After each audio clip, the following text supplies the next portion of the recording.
Salut à tous les amis, aujourd'hui on se retrouve pour une nouvelle vidéo sur la chaîne Passion Rhum. Pour aujourd'hui une vidéo présentation et dégustation de ce Trois-Rivières. Vous l'avez vu au titre de la vidéo, à la miniature et maintenant dans la vidéo. Donc c'est une bouteille, pour ceux qui ne connaissent pas, une bouteille qui est abordable, qui se trouve en moyenne et grande surface, dont le package change assez régulièrement. Donc là on est sur le dernier package, donc c'est aussi un petit peu ce qui fait sa force. Si vous tapez, excusez-moi, Trois-Rivières cuvée du Moulin VO sur internet, vous verrez qu'il y a plein de packages différents selon les années. C'est aussi une bouteille qui est médaillée, donc ça aussi il faut en parler. Elle a obtenu le prix du Rhum Renaissance à Miami en 2019 de médaille d'or et du The Spirits Business en 2019 aussi la médaille d'or. Je les ai notés parce que c'est pas les choses que je connais au niveau des médailles et tout ça, mais vous pouvez retrouver tout ça sur internet bien sûr, c'est disponible. Donc voilà, c'est comme je vous l'ai dit, une bouteille abordable. J'ai pas parlé du tarif, mais on est entre 20 et 25 euros, sachant que des fois ils font des coffrets avec des verres, donc c'est plutôt sympathique. En plus, j'ai pas là, ah si, juste ici. On a des petits coffrets plutôt sympathiques, donc pour moi ça c'est un coffret. Mais au niveau du design, là on est sur le dernier, mais je trouve ça vraiment canon, avec des écritures argentées juste ici, le Trois-Rivières. On a vraiment un emballage qui est travaillé, avec des explications à l'arrière. Bon, je ne vais pas vous les lire parce que c'est vraiment pas ce qui m'intéresse pour cette vidéo, mais en tout cas on est sur le design de la bouteille, sur tout ça, c'est vraiment bien travaillé. C'est vraiment canon pour une bouteille entrée de gamme, et je trouve que ça fait son charme aussi. Et pareil, au niveau du contenu, on est sur quelque chose de quali, un bon rapport qualité-prix, avec des bonnes notes, des bonnes saveurs, mais de toute façon, je vais vous en parler dans la vidéo. Pour ce qui est du vieillissement, on est sur un vieillissement en fût de chêne et en fût américain ayant contenu du bourbon, donc un vieillissement de plus de 3 ans, ce qui lui permet d'apporter des notes boisées et des notes aussi un petit peu épicées, mais je vais y revenir juste après. En tout cas, c'est plutôt sympathique, un bon petit vieillissement. Donc bon, après, effectivement, c'est de l'entrée de gamme, c'est un petit vieillissement comparé à ce qu'on peut avoir, donc on n'a pas la complexité d'autres rhums ou d'autres rhums Trois-Rivières qui ont subi un plus long vieillissement, mais ça fait très bien l'affaire, donc que ce soit pur, anti-vieux, excusez-moi, ou en cocktail, donc, parce qu'on peut aussi l'utiliser en cocktail, mais en tout cas ça fait très bien l'affaire. Je l'ai déjà dégusté anti-vieux, en classique, honnêtement il n'y a rien à dire, c'est un bon rapport qualité-prix. Après c'est mon avis, hein, mais j'aime bien aussi du coup vous présenter des bouteilles donc, qui sont abordables, parce que c'est vrai qu'aujourd'hui dans le monde du rhum il y a beaucoup de bouteilles qui ne sont pas du tout abordables, donc c'est pour ça que je vous ferai quand même pas mal de vidéos avec des bouteilles abordables. Après effectivement aussi il y aura des vidéos avec des bouteilles moins abordables, puisque c'est aussi intéressant de découvrir d'autres complexités, d'autres produits aussi. Il n'y a pas que les produits d'entrée de gamme à découvrir, il y a tellement de produits aussi, de bouteilles sur le marché, que c'est vraiment très compliqué de tout faire. Mais voilà, en tout cas, j'aime bien ce format-là avec les bouteilles entrée de gamme. J'essaierai aussi par la suite de vous présenter d'autres bouteilles entrée de gamme, mais qui n'ont rien à voir avec ces produits-là. Donc des produits qui sont peut-être moins connus. Enfin, j'ai pas mal d'idées en tête que je vous présenterai par la suite. Pour ce qui est de la robe, on est sur une robe dorée comme vous pouvez le voir juste ici. Donc j'ai pas pu utiliser malheureusement les verres que j'utilise habituellement, comme je suis pas chez moi. Donc j'ai pris un verre de rhum, puisque je voulais pas utiliser un rhum n'importe quel verre pour pouvoir mettre mon rhum dedans. Mais en tout cas, voilà, ça fera l'affaire pour la vidéo, même si je préfère déguster donc les rhums dans mes verres habituels, donc dans les verres de mon père plutôt, parce que c'est pas les miens, mais bon, par la suite je vais en faire l'acquisition de quelques-uns pour moi et pour les invités. Donc voilà, la robe dorée comme je l'ai dit. On va tout de suite passer au nez. Au nez, il sent vraiment bien, il sent vraiment bon. Il est plutôt puissant au nez. On sent pas trop le boisé, donc je trouve au niveau du nez.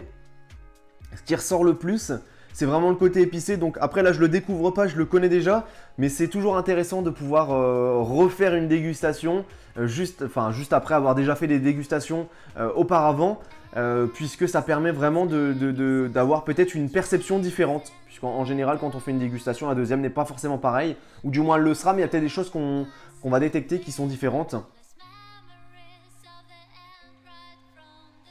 On est vraiment sur les épices. Au niveau du nez, c'est vraiment les épices qui prennent le dessus.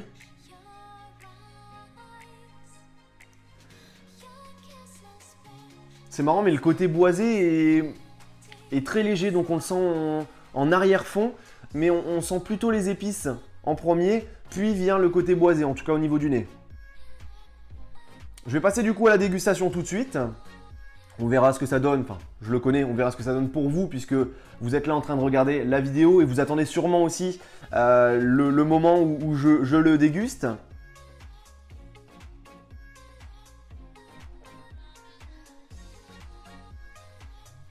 En bouche, on n'est pas sur quelque chose de si puissant que ça.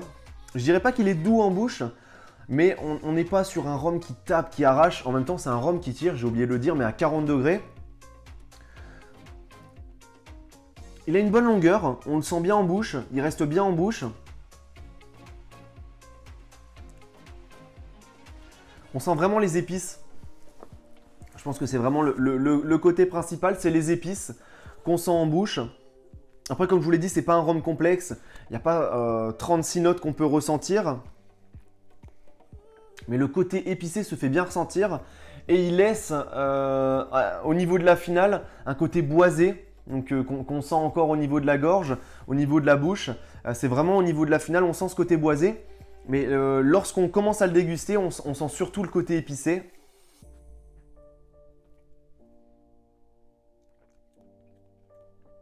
On sent vraiment bien les épices, hein. Ça il faut le dire. On est vraiment sur, en bouche, c'est les épices qui prennent le dessus. Avec cette bonne longueur, comme je l'ai dit, ça, il reste bien en bouche.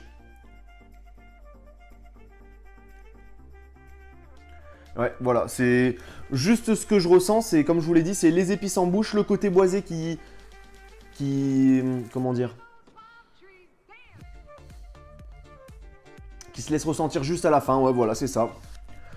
Pas un rhum complexe, mais comme je vous l'ai dit, vraiment, ça se laisse apprécier. Et vous voyez la dernière vidéo, j'ai fait, pour ceux qui ne l'ont pas vu, une vidéo sur les rhums de Rhum Runner, beaucoup plus complexes, avec beaucoup plus de saveurs, que ce soit les notes au niveau du nez, les saveurs en bouche. Là, on est sur quelque chose de beaucoup plus simple, de beaucoup moins travaillé, du fait qu'il est vieilli beaucoup moins longtemps. Mais on est sur quelque chose qui se laisse apprécier. Et ça, c'est vraiment la conclusion, c'est qu'on est sur un rhum qui se laisse apprécier. Même pour les personnes qui sont aguerries, qui ont déjà dégusté pas mal de rhum, on est sur quelque chose qui se laisse apprécier, qui se laisse déguster encore une fois, et qui entre amis se laisse toujours autant déguster. Donc pur, bah, moi principalement c'est ce que je préfère. Après c'est vrai qu'en petit-punch ou autre, ça fait toujours aussi plaisir de pouvoir le déguster en cocktail et de l'utiliser aussi en cocktail parce que c'est vrai que ces rhums entrée de gamme, c'est pas du gâchis de les utiliser en cocktail. Parce que certains diront ouais mais il faut pas les utiliser en cocktail. Ça me ferait moins chier d'utiliser donc ce Trois-Rivières VO qui est très bon en cocktail que d'utiliser une autre bouteille qui a une certaine valeur, un certain prix, des saveurs différentes, un peu plus complexes. Là on est vraiment sur quelque chose de polyvalent. Je pense que c'est le terme qui définit ce Trois-Rivières. On est sur un rhum polyvalent, entrée de gamme. Et ça se laisse vraiment apprécier. C'est une bouteille qui, dès qu'elle est vidée, on peut la racheter, on peut la consommer avec des amis. Et ce qui est bien aussi, c'est que dans notre entourage, on n'a pas forcément que des amis et de la famille qui est connaisseur de rhum vieux. Et tout le monde peut l'apprécier celui-là, donc c'est plutôt cool. Je suis vraiment content en tout cas de l'avoir dans ma collection. Donc certains diront oui, mais c'est une bouteille entrée de gamme, tu la trouves en grande et moyenne surface. Mais ça fait le job, quoi, ça fait le taf, c'est polyvalent, c'est efficace.